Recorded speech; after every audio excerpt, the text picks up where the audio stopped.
Bonjour, j'espère que vous allez bien. On se retrouve pour une nouvelle vidéo. Alors cette fois-ci donc sur, le portefeuille PEA, c'est l'épisode 42. Je l'ai intitulé «Dividendes».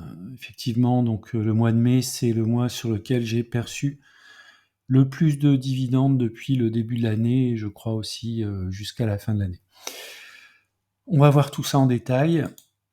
Alors à l'agenda, on va voir les objectifs et panorama des marchés, ensuite la situation du PEA, les transactions sur la période, et puis la saison des dividendes, on va passer pas mal de temps en fait dans cette vidéo à voir un petit peu le détail de ces dividendes perçus.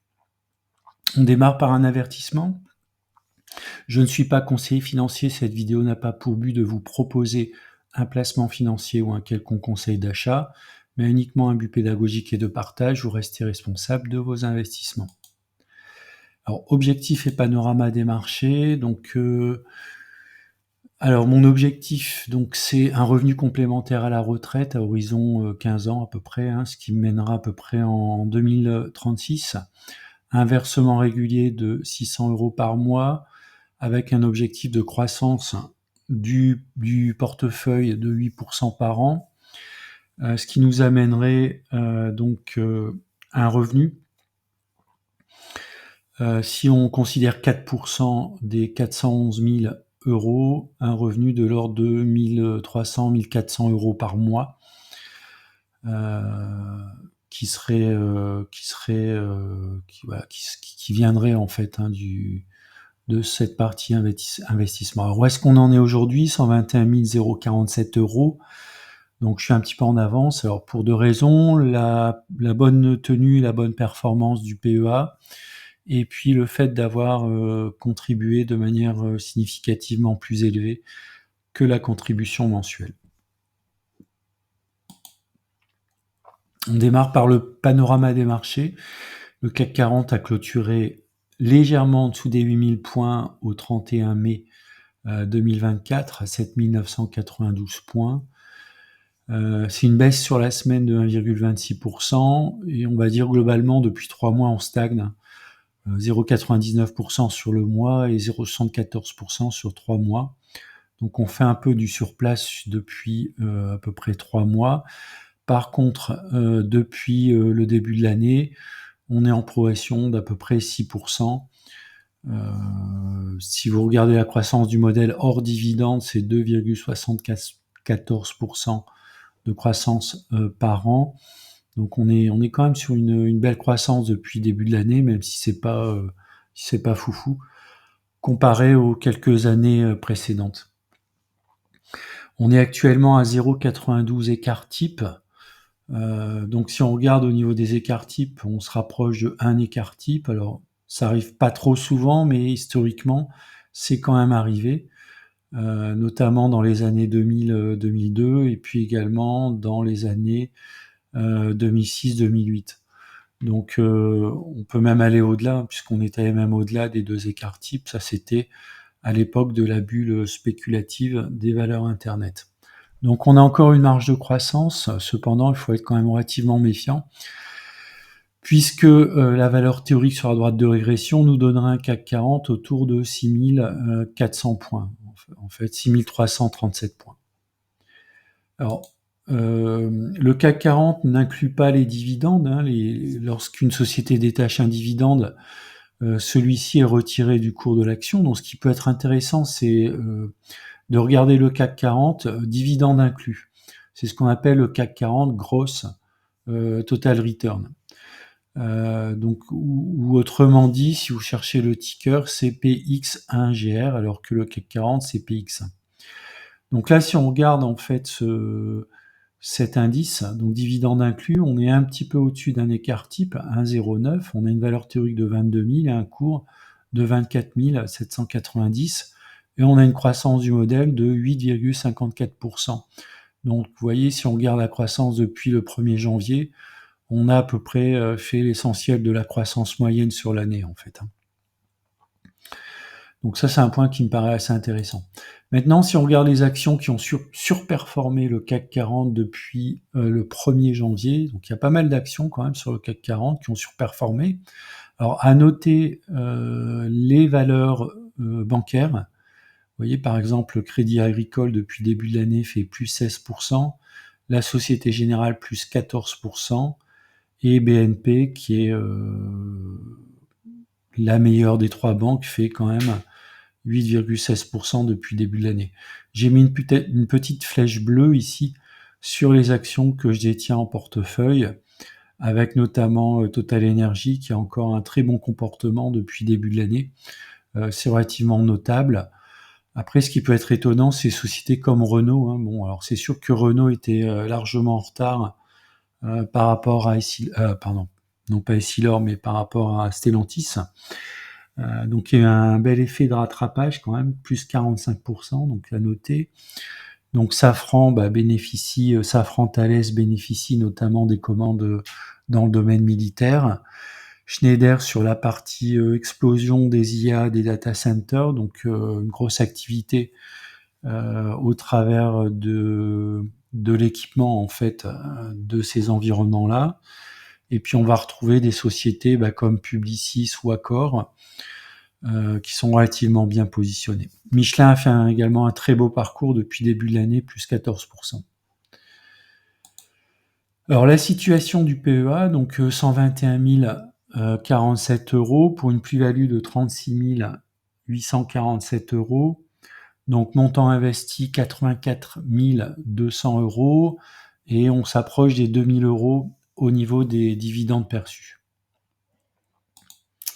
Alors l'effet marquant sur la période, donc sur le mois de mai, j'ai fait un apport conséquent. Donc il y a 2 mois, j'avais fait un apport conséquent de 6 000 euros que j'ai renouvelé. Alors a priori, je le ferai plus d'ici la fin de l'année. On va revenir sur un rythme des 600 euros par mois. Et puis donc j'ai reçu ce mois-ci 1293 euros de coupons.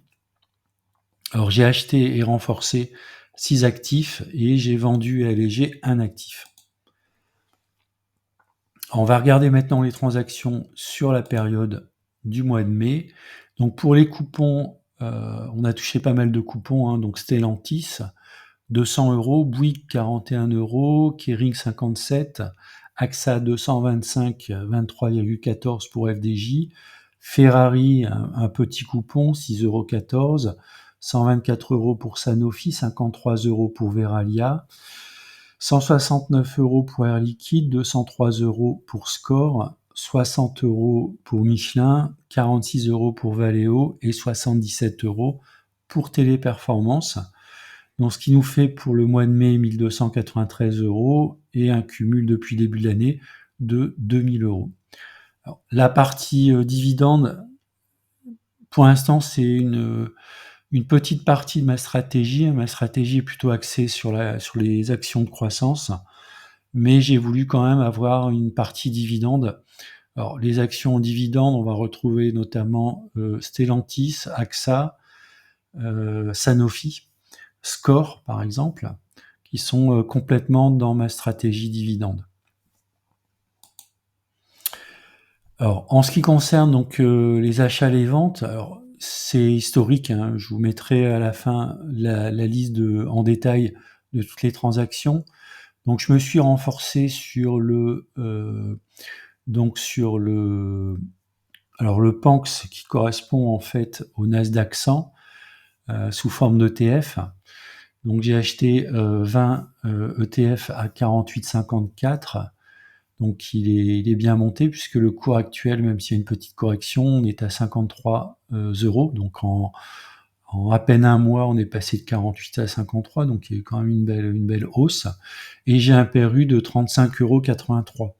Donc si on regarde le PRU de 35 euros, je suis même en dessous des moins 2 sigma. J'avais fait une vidéo expliquant notamment l'intérêt d'avoir un PRU entre moins 1 et moins 2 sigma, ce qui vous garantit statistiquement quand même d'être plutôt bien positionné, même en cas de forte correction des indices ou des actions. Donc j'en ai 95 en portefeuille. Bon, il y a pas de rendement, hein, puisque les dividendes sont réinvestis.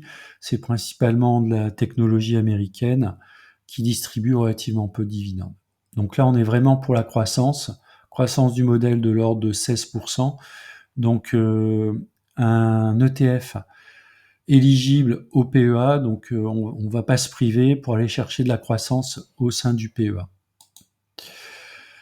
Ensuite, un achat renforcement sur Stellantis, effectivement, donc Stellantis était sur une zone de support, donc en mode DCA+, donc j'ai renforcé du Stellantis.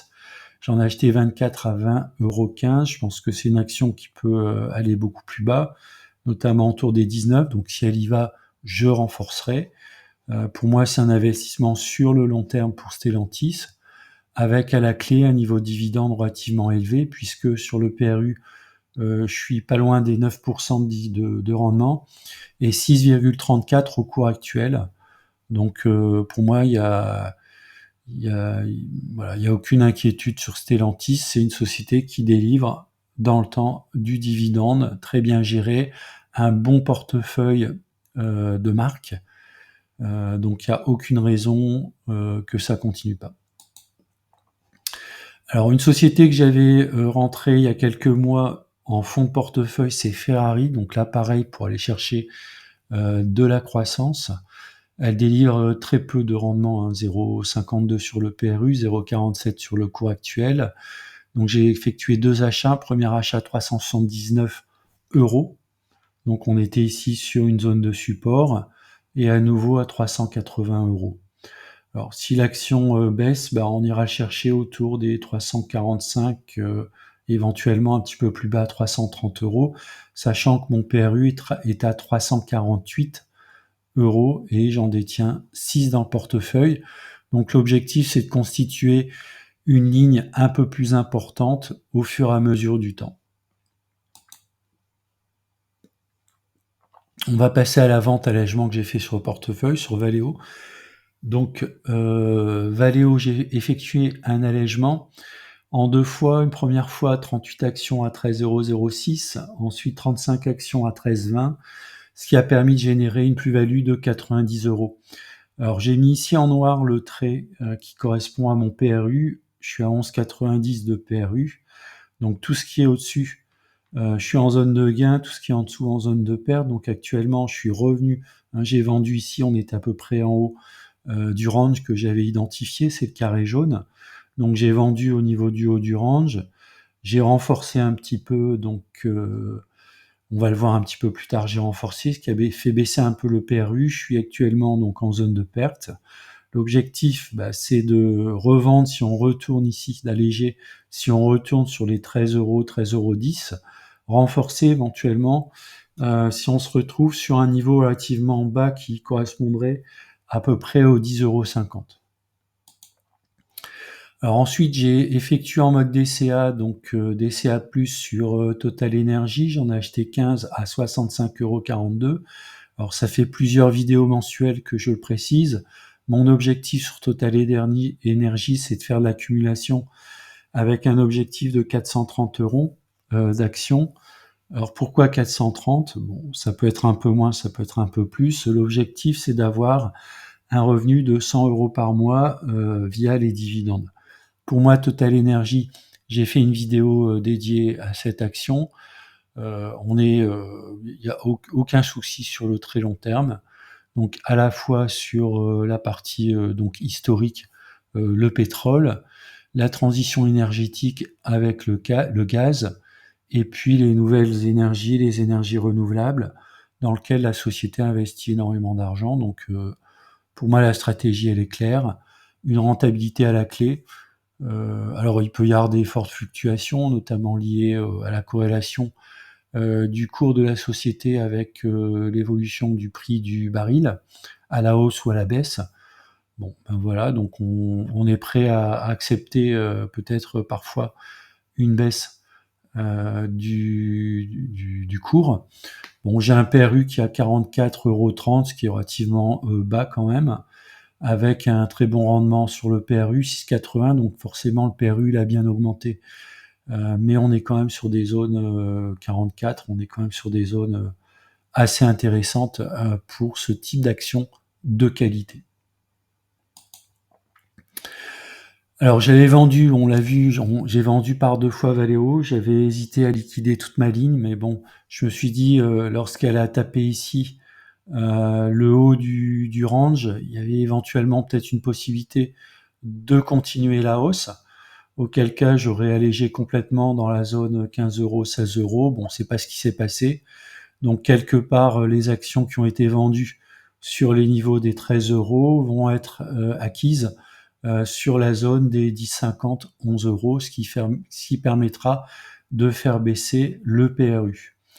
Ce qu'il faut savoir, c'est que au cours actuel, l'action Valeo délivre quand même 3% de rendement. Alors même si c'est pas extraordinaire, ça permet en cas de forte baisse, eh bien d'avoir un niveau de rendement, alors même s'il n'est pas garanti, mais en tout cas un niveau de rendement qui peut être tout à fait correct en attendant une remontée du cours. On va passer à Rémi Cointreau. Alors, Rémi Cointreau, là, c'est plus en mode DCA. Donc j'ai acheté à 87,20 €, même si actuellement elle est un petit peu en dessous. On a identifié une zone autour des 84 à 82 €, ce qui pourrait être une zone de renforcement. Donc là, je vais voir, pas sûr que je renforce à ce niveau-là. Éventuellement, si elle sort par le bas, j'attendrai plutôt des niveaux beaucoup plus bas pour renforcer de manière conséquente sur Rémi Cointreau. Alors Rémi Cointreau, même si la tendance, quand même, on le voit ici, depuis août 2023, elle est quand même pas super jolie quand même. Bon, on a quand même un petit rendement, 3,37% sur le cours actuel, 2,50 sur le PRU. Bon, j'en ai pas non plus énormément, hein, j'ai moins de 1000 € sur Rémi Cointreau. C'est une toute petite ligne, sachant que pour moi, c'est pas de l'investissement à long terme, je suis plutôt en swing trading sur cette action. Alors j'ai effectué également une vente allègement sur Verallia. Je suis sorti complètement en fait de Verallia en 2 fois. J'ai vendu 13 actions à 38,40, puis 12 actions à 37,60, ce qui m'a permis de générer une plus-value à 70 €. Bon, j'ai vu qu'elle avait du mal ici à atteindre la zone de résistance des 39,48, donc j'ai cédé mes actions. Je vois qu'il y a un retour ici potentiellement dans cette zone ici que j'avais déterminée au travers des deux droites obliques. Donc j'irai rechercher Veralia éventuellement autour des 36 €, voire un petit peu plus bas ici, autour des 34-35 €, si jamais l'action corrige dans les jours ou dans les semaines à venir.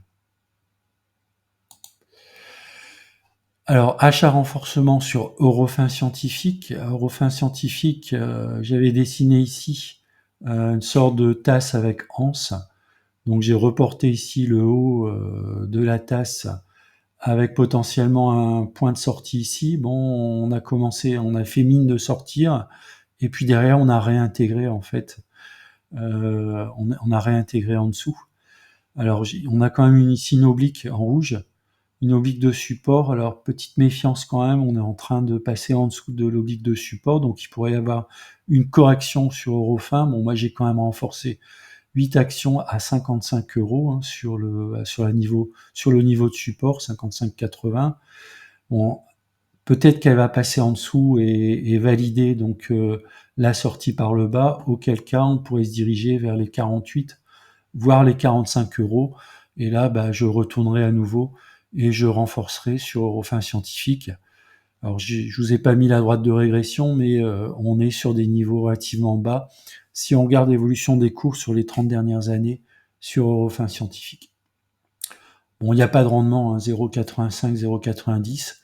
On est vraiment sur une action de croissance. Donc pour moi, c'est une action de fonds portefeuille. Voilà, donc pour les achats, les ventes, donc ce qui nous conduit en plus-value pour le mois de mai sur le swing trading, une plus-value de 160 €. Si je cumule avec les dividendes reçus, on est à 1453 € de plus-value réalisée sur la période en combinant donc les dividendes avec le swing trading. Alors je vous mets ici de manière transparente, je vous mets vraiment toute mon activité sur le mois de mai, donc ça a démarré au 2 mai avec l'achat donc de l'ETF jusqu'à ici les coupons reçus sur Valeo et Téléperformance le 30 mai. Donc vous avez tout l'historique avec mon versement ici des 6 000 €. Voilà, donc je suis complètement transparent sur les transactions que je peux faire sur le mois de mai. Voilà, c'est le track record. Alors si on regarde la performance du swing trading, donc il y a les 160 €. Alors j'ai mis 212. Pourquoi ? Parce que je fais également du swing trading via les produits complexes qui m'ont généré ici, en plus des 160 €, ils m'ont généré 62 € de plus-value sur le mois de mai. Alors les produits complexes, c'est quoi ? Eh bien, c'est des shorts, c'est des longues, voilà, donc c'est des turbos principalement. Vous voyez par exemple ici le 31 mai, il y a eu des plus-values, des moins-values, ça correspond à des turbos, turbo call et turbo put, notamment que j'avais pris sur Neoen. Et puis Neoen, comme il y a une annonce d'OPA, voilà, donc il y a eu une session. J'ai fait une session ici. Bon, malheureusement, ça générait un peu de moins-value. Sinon, j'aurais fait un peu mieux que 212 €. Donc 212 €. Si on garde la moyenne quand même sur depuis le début de l'année, je tourne à peu près autour de 160, 180 de plus-value mensuelle sur le swing trading. C'est un peu moins que l'an dernier, mais à noter quand même que je ne perds plus d'argent sur le swing trading. Donc ça veut dire que ma stratégie d'achat, notamment sur des zones de support et d'allègement ou de vente sur des zones de résistance, eh bien c'est une stratégie qui est statistiquement gagnante dans le temps. Alors même si elle ne génère pas énormément de plus-value, ce qu'il faut savoir aussi sur les produits complexes, mais ça je l'ai expliqué également sur d'autres vidéos, je n'engage sur les calls et les puts qu'un maximum de 2% de mon portefeuille global. Donc mon maximum d'engagement, c'est-à-dire les encours, que vous pouvez voir ici, le maximum c'est 2800 €. Voilà, donc ce qui peut aussi expliquer la faiblesse des montants que vous pouvez voir ici, puisque j'engage des montants relativement faibles. Alors bien sûr, ces montants, ce niveau d'engagement qui correspond à 2% de mon portefeuille, eh bien lorsque j'aurai un portefeuille de, je sais pas, 300 ou 400 000 €, forcément ces montants-là vont être beaucoup plus importants, et donc j'espère aussi les montants, les gains sur le swing trading sera plus important. Alors, l'autre raison aussi pour lesquelles j'engage des montants qui sont pas forcément très conséquents, eh bien c'est tout simplement parce que le swing trading sur produits complexes, je l'ai démarré au mois de décembre 2023, et donc je suis encore en phase d'apprentissage. Donc ce qui explique aussi le fait de ne pas vouloir exposer plus que 2% du capital de mon portefeuille. Alors, où est-ce que j'en suis sur la valorisation de mon PEA par rapport à mes objectifs 2036 ? Voilà, donc je suis quand même en avance. On voit ici en vert clair, c'est la courbe des objectifs, c'est la trajectoire que devrait faire la trajectoire théorique de mon portefeuille jusqu'en 2036. Et là, en fait, vous avez en vert la réalité. Donc, pour l'instant, je suis plutôt au-dessus, donc je suis plutôt en avance, en fait, sur mes objectifs. Alors, comme je l'ai dit, l'avance sur les objectifs est principalement liée au fait que, d'une part, j'ai versé un peu plus que 600 € par mois, notamment cette année, et puis d'autre part que je pense, mais ça je ferai le bilan à la fin de l'année 2024, pour l'instant je surperforme les 8% de croissance par an. Voilà, c'est la fin de la vidéo. Je vous remercie d'avoir regardé. N'hésitez pas à mettre des commentaires si vous le souhaitez. Et puis je vous dis à bientôt pour une prochaine vidéo.